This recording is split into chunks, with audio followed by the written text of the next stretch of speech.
ভাবছি যে এনসিটিভির কাজ সহ নির্বাচন কমিশনের কিছু কাজ বা অন্যান্য বড় বড় প্রতিষ্ঠানের কিছু কাজ আমরা যাতে সারা বছর আমরা বিজি থাকতে পারি। আমাদের এই মুহূর্তে কিছু জনবলের সংকট আছে, এটা যদি সম্পন্ন হয় তাহলে আমরা একটা ভূমিকা বাংলাদেশের প্রিন্টিং জগতে রাখতে পারবো, বুঝে পেরেছেন পর।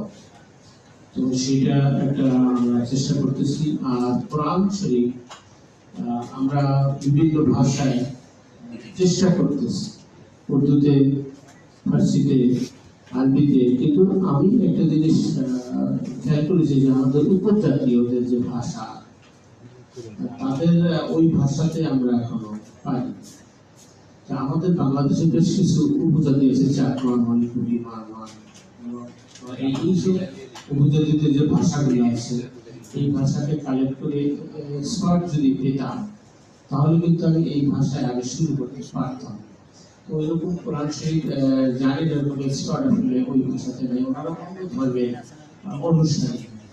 তো এইটা আমি বুঝবো যে পাই কিনা, পেলে আমরা তাদেরকে কাজে লাগাতে পারি।